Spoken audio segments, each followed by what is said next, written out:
Standing committees की 27वीं आईनी तरमीम की मंजूरी के बाद पाकिस्तान भर में एहतजाज। लेट अली शो यू के इस एपिसोड में आप सबको खुशामदेद। Do like, subscribe and share this content. जो जमहूरियत के अलमदार बनते थे, जो कहते थे कि हम 28वीं आईनी तरमीम लेके आए हैं, हमने नक्शा बदल दिया पाकिस्तान की जमहूरियत का, उन्होंने ही सहूलतकारी की आमरीत को पाकिस्तान में एक बार दोबारा इंट्रोड्यूस कराने में। जी हां, पाकिस्तान पीपल्स पार्टी और पीएमएलएन दोनों ये वो कट बेसिकली एक माफिया हैं जिन्होंने आर्ग्यूबली सबसे बदतरीन शक्ल आइन की जो हमने देखी है 1973 की आइन की, वो अब से लेके अब तक, तब से लेके अब तक हमारे सामने पेश की है 27वीं आईनी तरमीम के जरिए। इस तरमीम के अंदर ना सिर्फ immunity for life, uniform for life की बातें की जा रही हैं, वाजे हैं, लेकिन इसके बाद जो आईनी और बेसिकली अदालती निजाम है उसके अंदर भी एक पॉइंट ऑफ नो रिटर्न तक पहुंचा दिया गया है। अब जो ये स्टैंडिंग कमेटी जिसके अंदर बेसिकली ये सब अहलकार मौजूद हैं, आप याद रखें, ये सब कुछ किया जा रहा है उस झूठ को, उस फरेब को, उस चोरी को जो फरवरी 2024 के अंदर जो की गई इलेक्शंस के अंदर, उसके बाद 17 सीटें लेके पीएमएलएन आई, 20-25 सीटें लेके पीपल्स पार्टी आई, और जमातों का तो आप जानते हैं क्या हुआ। रातों रात किस तरीके से आरटीएस सिस्टम डाउन करके रिजल्ट चेंज किए गए, जिस भोंडे तरीके से वो रिजल्ट चेंज किए गए, वो भी हमारे सामने आ गए। मगर एक बात वाज़ेह है कि ये सब चीजें, जो सब कर्विशें जो की जा रही हैं जिस बंदे को बचाने के लिए, जिस झूठ को बचाने के लिए, वो ज्यादा देर तक अब बरकरार नहीं रह सकता। क्योंकि हर चीज, यानी एक पॉइंट होता आता है ना हर चीज के अंदर, जब मेक और ब्रेक वाला होता है। हाँ, अब आप आर्ग्यू कर सकते हैं वो मेक और ब्रेक वाला पॉइंट पाकिस्तान के लिए बहुत देर पहले आ चुका है, मगर अब इस निजाम के लिए, इस झूठ के लिए वो मेक और ब्रेक पॉइंट अब आ गया है। और अब इन्होंने instead of making it, break it कर दिया है। वो किस तरह किया है ब्रेक इट, आपके सामने है। हम इस चीज के ऊपर पिछले कुछ दिनों से बातें कर रहे हैं, कोई भी अब गुंजाइश नहीं बची, कोई भी झूठ नहीं बचा। वो लोग जो इल्जाम लगाते थे, औरों के ऊपर उंगलियां उठाते थे, देखो ये जमहूरियत का कत्ल कर रहा है, देखो ये 10 साल का प्लान लेके आया है, उन्होंने ही अपने आप को वाजे कर दिया आपके वही झूठे थे, वही मक्कार थे, वही फरेब थे, और उनका ही एक्चुअली 10 या 15 साल का ये प्लान था। मगर इंसान कुछ प्लान करता है और ऊपर वाला कुछ और प्लान करता है, और उसके जो प्लान्स होते हैं ना, तो आप अपने आप को जितना भी मजबूत कर लें, जितना भी अपने आप को आप तमगे दे दें, टाइटल्स दे दें, लीगल प्रोटेक्शंस दे दें, एक झूठ और फरेब के थ्रू, एक ऐसे निजाम के थ्रू जिसके कोई पांव सर कुछ नहीं है, पैर नहीं है, हाथ भी काट दिए, पांव भी काट दिए, अब जिस्म को बचाने के लिए, अपने जिस्म को बचाने के लिए, धड़ को बचाने के लिए ये सब हरकतें कर रहे हैं, खंजर खोप रहे हैं पाकिस्तान की रियासत के अंदर, पाकिस्तान की अवाम पे। पाकिस्तान का कोई भी अब हिस्सा नहीं बचा जिसके अंदर ये खंजर नहीं खोपा गया। और हम इसके ऊपर ऑब्वियसली मैं बात कर रहा हूं पिछले कुछ दिनों से। मैंने आपको एक सियासी मंजरनामा भी पेश किया, मैंने आपको एक तिजारती, सनती और इकोनॉमिक मंजरनामा भी पेश किया, लेकिन मंजर सबके सामने वाजे हैं। सुनते हैं बातें के रिएक्शन जिसके ऊपर क्या आ रहे हैं। पहले उनसे एक एहतजाज भी निकाला गया है इसके ऊपर, एक्चुअली कई एहतजाज निकले हैं। पेशावर के अंदर भी एहतजाज हुए हैं, पंजाब के अंदर भी एहतजाज हुए हैं, सलमान अकरम राजा ने भी एक एहतजाज किया है। तो देखें आपके सामने वीडियोस में चला रहा हूं कि एहतजाज क्या हुए हैं। इसके साथ साथ फारूक नाइक, सेनेटर फारूक नाइक, जो पीपल्स पार्टी के अब क्या कहें, लॉ मिनिस्टर भी रह चुके हैं पहले, उस जमाने से हम इनकी हरकतों को जानते हैं। सफेद को काला, काले को सफेद, सच को झूठ करने में फारूक नाइक एक माहिर हैं, मगर इतना बड़ा झूठ वो भी नहीं छुपा सकते। उन्होंने ये जरूर आगे कहा कि standing committee on law and justice of both houses of parliament has approved इतवार के रोज draft bill for the 27th amendment. थोड़ी तब्दीलियों के बाद, थोड़ी सी तब्दीली यार बंदा इस चीज पे हंसे और रो, ये भी नहीं समझ आता ना कि इतना ये झूठ बोलने के बावजूद भी इनमें कोई वो नहीं है, यानी शर्म हया नहीं है। इतना झूठ बोलने के बावजूद फारूक नाइक तो चले सेनेटर हैं, वो उन्होंने तो अपने झूठ की एक दास्तान कई सालों से लिख रहे हैं। लॉ मिनिस्टर फॉर्म 47 वाले कठपुतली जो कुछ दिन कबल हमारे साबिक कॉलीग मतियुल्लाह जान के ऊपर भी टूट पड़े थे, वो भी आके इसके अंदर उन्होंने अपने दो टोक डाले हैं। लॉ मिनिस्टर आजम नजीर तारड़ ऑथराइज किया है कि यार ये तो थोड़ी बहुत तब्दीलियां है ना क्लॉजेस ऑफ द बिल के अंदर, कोई डिटेल शेयर नहीं की, इनको इधर चेंज कर देना है। और ताकत दे दो फील्ड मार्शल को, और अपना मजबूत कर दो उससे कि कोई भी उसे छेड़ ना सके। अब फील्ड मार्शल नेवी के भी सरबराह हैं, एयरफोर्स के भी सरबराह हैं, लाइफ टाइम इम्यूनिटी है, 2/3 मेजोरिटी से वो इम्पीच हो सकते हैं। वो प्रोटेक्शन जो आज तक सिविलियंस को नहीं मिली कॉन्स्टिट्यूशन के अंडर, वो दी गई है फील्ड मार्शल को। यानी अगर आप कू इन ऑल बट नेम का अगर आप जिक्र करते हैं ना कि ये बगावत हो चुकी है, बगावत हो चुकी है, अब इसके आसार से भुगतो।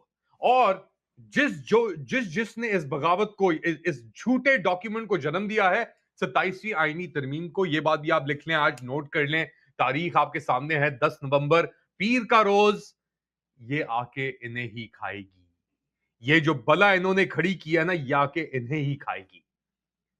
जिस तरह सैटर्न अपने बच्चों को खाता था ना, ग्रीक फिलॉसफी के अंदर Saturn consuming his own child, बच्चों को खाता था, चीरता था।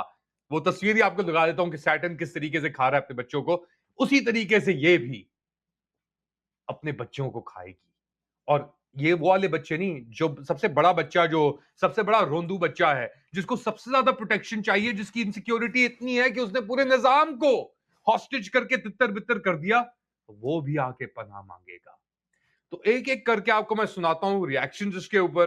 पहले आप सुने कि हुकूमत क्या कह रही है इसके ऊपर, इतना सब कुछ बिगाड़ने के बाद। फिर आपको मैं ऑपोजिशन की आवाज सुनाता हूं, फिर मैं आपको केपीबी लेके जाऊंगा, और एक पूरा एक राउंड आपको लेके आऊंगा मैं कि कहां कहां क्या क्या बातें की जा रही हैं इसके ऊपर। चाहिए, उन्होंने मुझे सुबह और अटॉर्नी जनरल को बुलाया था, हमारी उनसे मीटिंग हुई। उन्होंने कहा कि आप जब मीटिंग में जाएं तो उनका शुक्रिया अदा करें, दोनों सेनेटर साहिबान का, और उन्हें बताएं कि मैं बिल्कुल इस तरह की इम्यूनिटी लेने में इंटरेस्टेड नहीं हूँ। वजह फ़र्क सिर्फ ये है कि जो दीगर उहदों को इम्यूनिटी दी जा रही है उनके फंक्शंस एग्जेक्टिव इन नेचर नहीं है।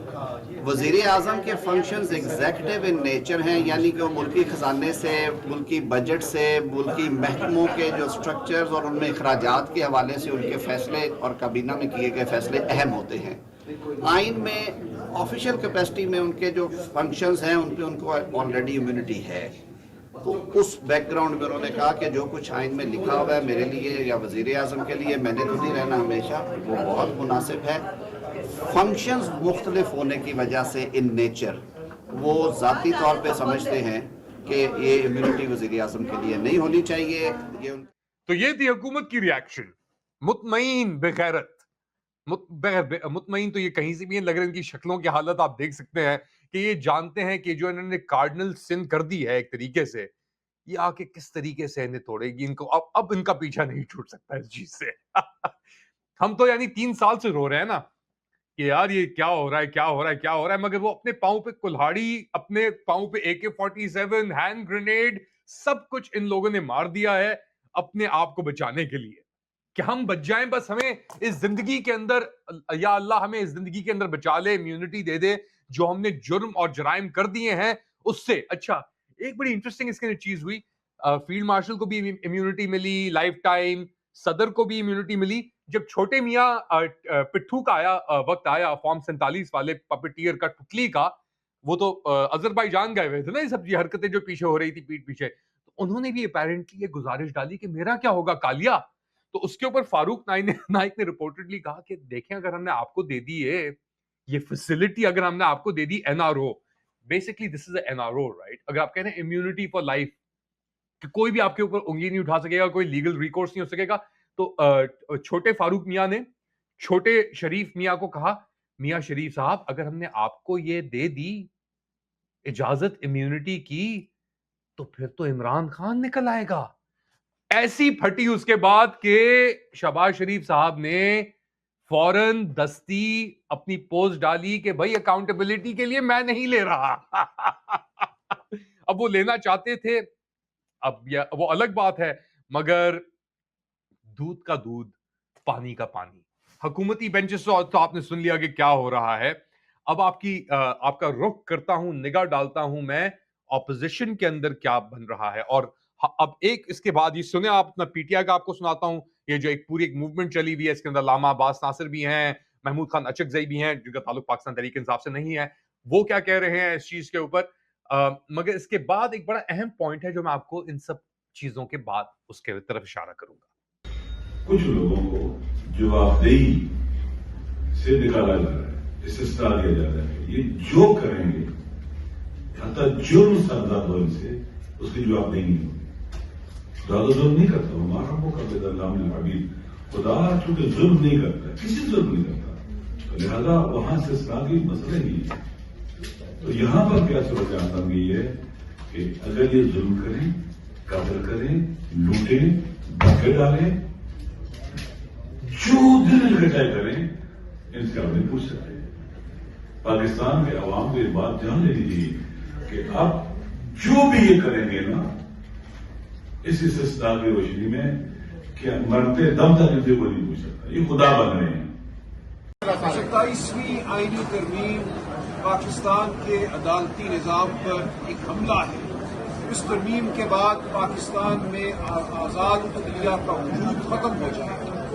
क्यों ये एक ऐसा सानिया है जिसके खिलाफ हमें निकलना है, हमें आवाज बुलंद करनी है। आप सब पाकिस्तान के लोग जानते हैं कि पाकिस्तान में रियासत हम पर हावी होती है, हमारी जान, हमारा माल, हमारी इज्जत। तो ये था ऑपोजिशन का मौकफ। 27वीं आईनी तरमीम भी समझे कि आ ही गई, और अब इसके बाद बातें हो रही हैं 28वीं आईनी तरमीम की, और उसके अंदर स्पेसिफिकली एनएफसी अवार्ड की बात की जा रही है। उसके अंदर एनएफसी और जो बच गया है, बेसिकली जो कुछ बच गया है ना निजाम के अंदर, वो खत्म कर देगा। मगर उसके अंदर पाकिस्तान पीपल्स पार्टी के बड़े खदशात हैं, और शायद वो अब अलग हो जाएं, क्योंकि नंबर्स की तो जरूरत नहीं है। कब्जा पार्लियामेंट के ऊपर तो वैसे ही हो चुका है, कोर्ट्स खत्म हो चुके हैं, पार्लियामेंट खत्म हो चुकी है, अकाउंटेबिलिटी खत्म हो चुकी है, मईशत का बेड़ा गर्क हो चुका है। और क्योंकि मईशत का बेड़ा गर्क हो चुका है, कोई रास्ता वहां से निकल नहीं रहा, इसलिए ये 27वीं और 28वीं आईनी तरमीम की बात की जा रही है। आप लोग क्या समझते हैं बताएं मुझे कमेंट सेक्शन के अंदर। Do like, subscribe and share this content. थोड़ी देर बाद दोबारा हाजिर होऊंगा अपडेट के साथ। तब तक के लिए अल्लाह हाफ़िज़।